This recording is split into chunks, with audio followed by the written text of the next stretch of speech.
Today we're plunging into, well, a really pivotal moment in American history, but one that's also deeply paradoxical. Absolutely. Just imagine the scene. The Revolutionary War is over, victory's declared. You've got the Declaration of Independence boldly stating all men are created equal. Powerful words. But then you look at John Trumbull's painting of George Washington from 1780, and there he is, the icon of liberty, but right there behind him, quite prominently, is his enslaved aide-de-camp, William Billy Lee. And Lee's eyes are just fixed on Washington.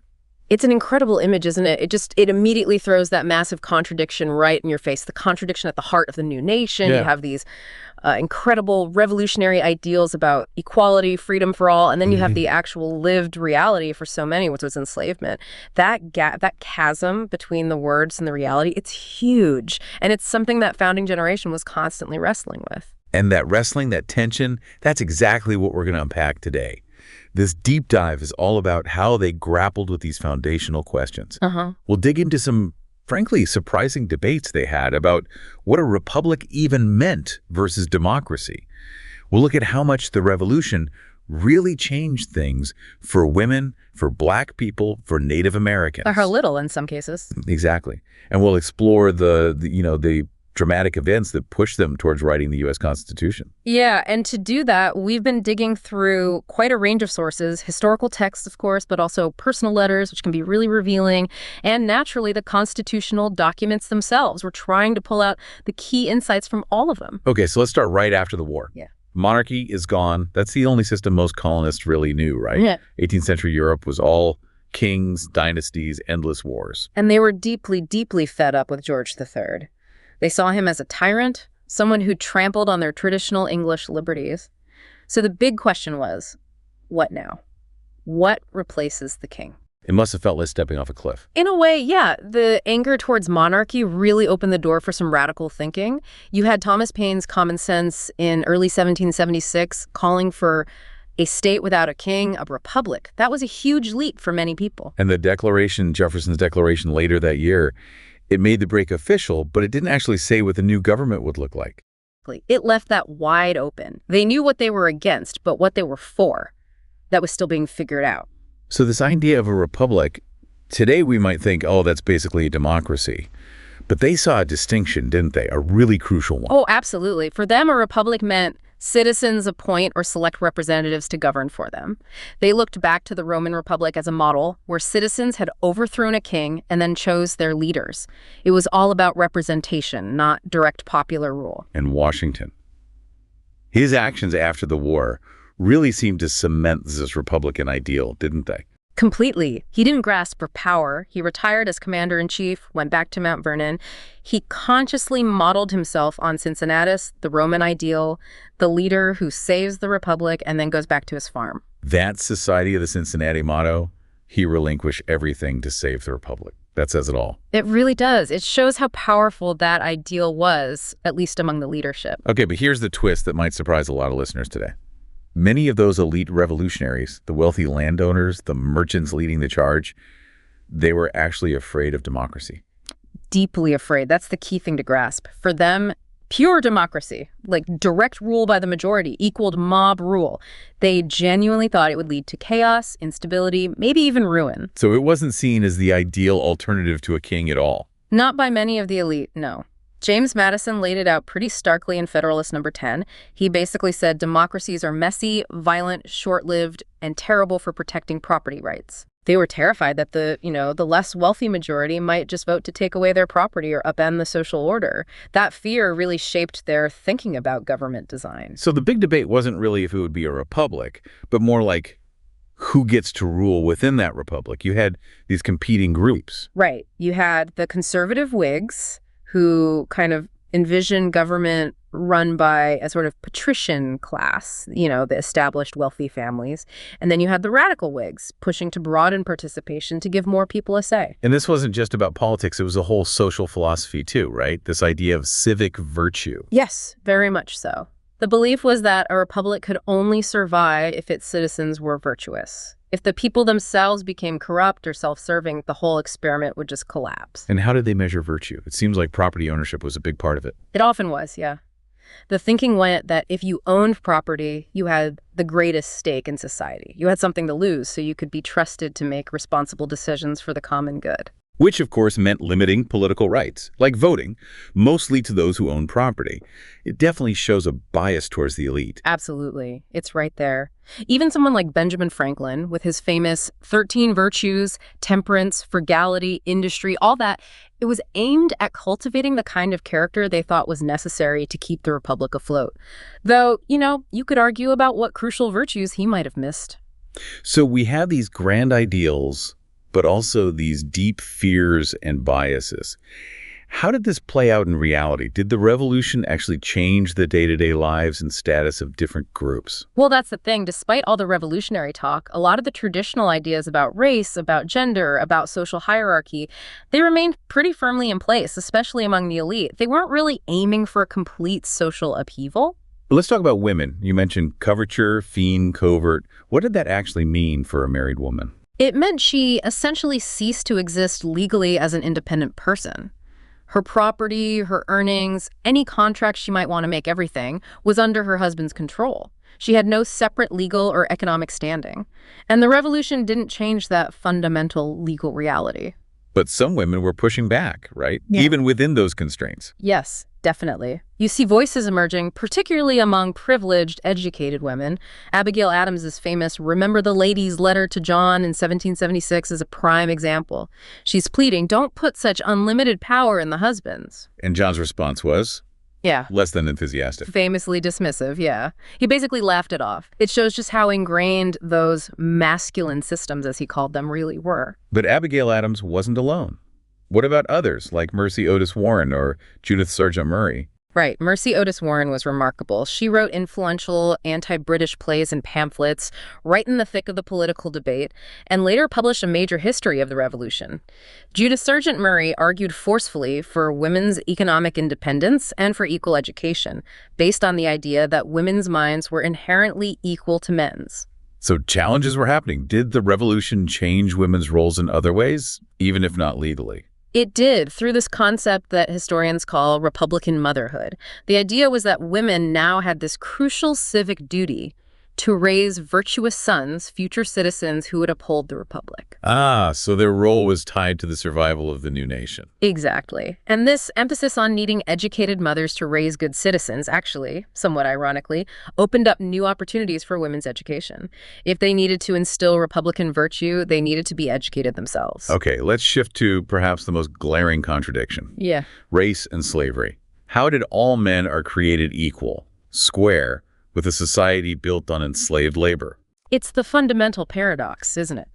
The tough reality is that for many founders, the new nation was envisioned as a white republic. And tragically, the revolution might have even increased racial hostility in some ways. How so? Well, thousands of enslaved people sought freedom by escaping to the British lines during the war. This was seen by many white Americans as betrayal, fueling resentment. And Native Americans who sided with the British faced similar hostility.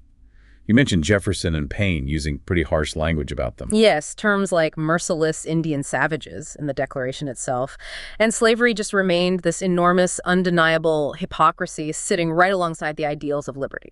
And Jefferson himself embodies that paradox so acutely, the author of All Men Are Created Equal. Enslaved hundreds of people over his lifetime, freeing only a very small number. His writings show deeply ingrained beliefs about Black inferiority, even while acknowledging potential, like with Phyllis Wheatley, the poet. He sort of dismisses her talent as maybe just a product of religion, not innate ability. And of course, there's the whole complex story of Sally Hemings. It's incredibly complex. Yet the ideals did spark some movement towards abolition, didn't they? It wasn't monolithic. No, it wasn't. You saw private manumissions, individuals freeing enslaved people. Phyllis Wheatley herself was freed by her owners. Thousands were freed this way, particularly in the Upper South initially. And organized groups started forming. Right. Abolition societies emerged, like the Quakers' Pennsylvania Abolition Society, one of the earliest, and the New York Manumission Society. These groups worked to educate Black children, protect free Black people from kidnapping, and lobby for gradual abolition laws. But it was slow and complicated, even in a state like Massachusetts, where the Constitution seemed to abolish slavery. It wasn't immediate or complete. Legal challenges chipped away at it, but hundreds remained enslaved for years. And across the North as a whole, tens of thousands were still enslaved at the turn of the century. Progress was uneven, often very gradual. And what about Native Americans? The Treaty of Paris in 1783, ending the war, it just ignored them. Completely ignored them. It handed over vast territories east of the Mississippi to the U.S., lands that were still very much occupied and controlled by numerous native nations. So the middle ground that had existed before, this complex space of interaction, that was gone. Pretty much shattered by the war. It became a battleground. Native alliances were fractured. Many tried to stay neutral. Some sided with the British, hoping to stem American expansion. Others faced internal divisions like the Iroquois Confederacy. And after the war, the U.S. government just pushed westward. Relentlessly. Ignoring treaties, ignoring native claims, this led directly to more conflict, like the Northwest Indian War in the Ohio Valley, which ultimately ended with the Treaty of Greenville in 1795. The U.S. essentially forced native nations to cede most of Ohio. It was a pattern of dispossession. Another area of change was religion, the relationship between church and state. Yes, that was a big one. Before the Revolution, many colonies had official, tax-supported churches. The Revolution really challenged that model. Virginia's statute for religious freedom in 1786 seems like a landmark. It absolutely was. Championed by Jefferson and Madison, it ended the Anglican Church's official status and established genuine religious liberty, no compelled attendance or support for any church. A radical idea for its time. But not everywhere adopted that fully, right? Especially New England. Right. New England, with its Puritan roots, held on to closer ties between church and state for longer. The Congregational Church remained influential, and Massachusetts' 1780 Constitution, for instance, explicitly promoted Protestant Christianity alongside its Republican framework. So, again, a mixed picture. Which brings us back to the states and how they set up their own governments. You called them laboratories of governance. That's a good way to put it. Each state drafted its own constitution, and they took wildly different approaches to how much democracy they were willing to embrace. Pennsylvania in 1776 sounds like it went pretty far towards democracy. It did, for the time. It got rid of property qualifications for voting, meaning most free white men could vote.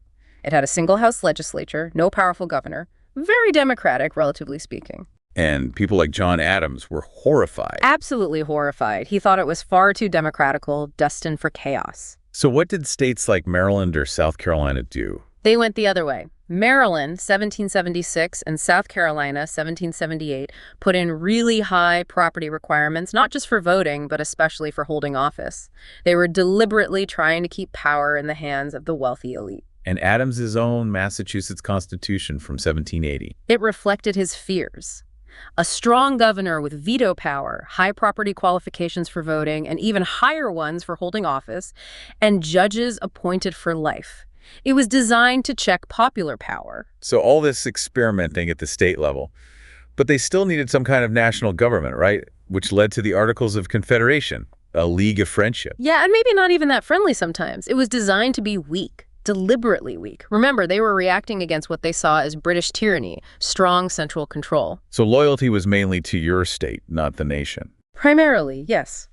The Articles created a unicameral Congress, just one body, no president. No national court system. To pass any significant law, you needed 9 out of 13 states to agree. To change the Articles themselves. Unanimous agreement.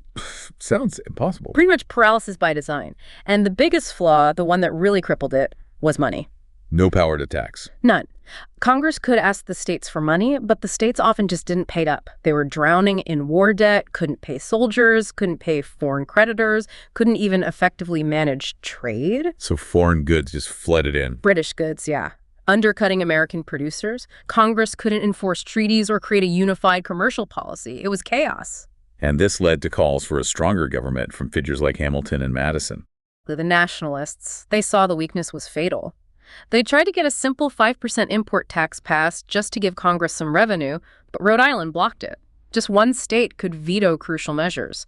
It highlighted the fundamental problem. But the Articles weren't a total failure. You mentioned the land ordinances as a success. A major success, actually. The ordinances of 1784, 1785, and especially the Northwest Ordinance of 1787. They created a remarkably orderly system for surveying, selling, and governing the Western territories. And the Northwest Ordinance banned slavery in that territory. Crucially, yes, north of the Ohio River. It also set up the process for territories to become states on an equal footing with the original 13. That grid system you still see across the Midwest. That comes from the Land Ordinance of 1785, a lasting legacy. Okay, so some success, but mostly weakness and financial crisis, which then boiled over into Shays Rebellion. This was the breaking point. The mid-1780s saw a terrible economic depression. Farmers, especially in western Massachusetts, many of them veterans who hadn't been paid, were facing high state taxes, mounting debts, and foreclosure on their farms. And they felt the state government in Boston just didn't care. They felt completely ignored, betrayed even. So in 1786, led by Daniel Shays, another veteran, they took up arms. They shut down courthouses to stop the foreclosures, demanding debt relief and changes to the state constitution. How did the government respond? Harshly. The Massachusetts legislature cracked down. The governor raised a private army funded by wealthy merchants. There was a confrontation at the Springfield Armory in early 1787, and the rebellion was put down. But even though it failed, the impact was huge, right? Immense. For men of property across the country, Shays Rebellion was terrifying. It looked like the Republic was descending into anarchy, exactly the mob rule they feared. It seemed to prove the Articles were too weak to maintain order. And this is what finally convinced Washington to get involved again. It was the critical factor. Shays Rebellion persuaded Washington that the situation was dire, that the Articles needed serious revision, maybe more. He agreed to go to Philadelphia for the convention. Which brings us to the Constitutional Convention in Philadelphia, summer of 1787, held in secret. Total secrecy. Windows nailed shut in the summer heat. And almost immediately, they made the controversial decision to go beyond just amending the Articles. They decided to scrap them and write a whole new constitution. Controversial indeed. Some delegates must have objected. Oh, yeah. Some walked out saying the convention didn't have the authority to do that. But Madison, Hamilton, and others pushed forward. The first big fight was over representation. The big states versus the small states. Right. Madison's Virginia plan proposed representation based on population in both houses of Congress. Great for big states like Virginia. Terrible for small states like New Jersey or Delaware. Exactly. So William Patterson proposed the New Jersey plan. Equal representation for all states, like under the Articles, but with a bit more power for Congress. Deadlock. Pretty much. Until Roger Sherman came up with the Connecticut Compromise, or the Great Compromise. The solution we have today. Basically, yeah. A two-house legislature. The Senate would have equal representation, 2 senators per state, pleasing the small states. The House of Representatives would have proportional representation based on population, pleasing the large states. A clever fix. But then, how do you count the population for the House? That brought up slavery again, didn't it? Immediately. Southern delegates insisted that enslaved people be counted fully for representation even though they couldn't vote and were considered property. This would massively boost the South's power in the House. Northern delegates must have balked at that. They did. They argued it was absurd to count people as property and for political representation. This led to that infamous compromise. The 3/5 compromise. Right. Article 1, Section 2. For purposes of both representation in the House and calculating direct taxes, you would count 3/5 of the enslaved population. It gave Southern states significantly more political clout than their free population warranted. Why did the Northern delegates agree to that? It seems like a huge concession. It was. Part of the calculation, historians argue, was tied to the Northwest Ordinance happening concurrently. Since that ordinance banned slavery's expansion into the new northern territories, some Northerners might have seen the 3/5 clause as a necessary evil to get the South on board with the Constitution, while believing slavery was geographically contained. A flawed calculation, obviously, in hindsight. So, representation settled, slavery compromised on. What about that fear of democracy? How did that shape the final document? It shaped it profoundly. Remember their distrust of direct popular rule? They built in several filters or checks. Like how senators were chosen. Senators weren't directly elected by the people until the 17th Amendment in 1913. Originally, state legislatures chose them. The idea was that state legislatures would pick more sober elite figures than the populace might. And the president. Not chosen by popular vote either. No. They created the Electoral College. Each state gets electors based on its total congressional representation, House plus Senate, and those electors choose the president. It was another buffer against direct democracy, designed to empower states and, arguably, filter the popular will. Okay, so they finally hammered out this new constitution in September 1787. But getting it approved, ratified by the states, there was another huge battle, wasn't it? Oh, enormous. The public was deeply divided. Most people initially were probably against it. It seemed like a massive grab for central power. This is where the Federalists and Anti-Federalists come in. Precisely. The Federalists, Hamilton, Madison, Jay, supported the Constitution, arguing it was essential for stability, national defense, economic prosperity. The Anti-Federalists fiercely opposed it. What were their main arguments? They feared the new national government would become too powerful, just like the British monarchy they'd fought. They worried it would be dominated by wealthy aristocrats far removed from ordinary people.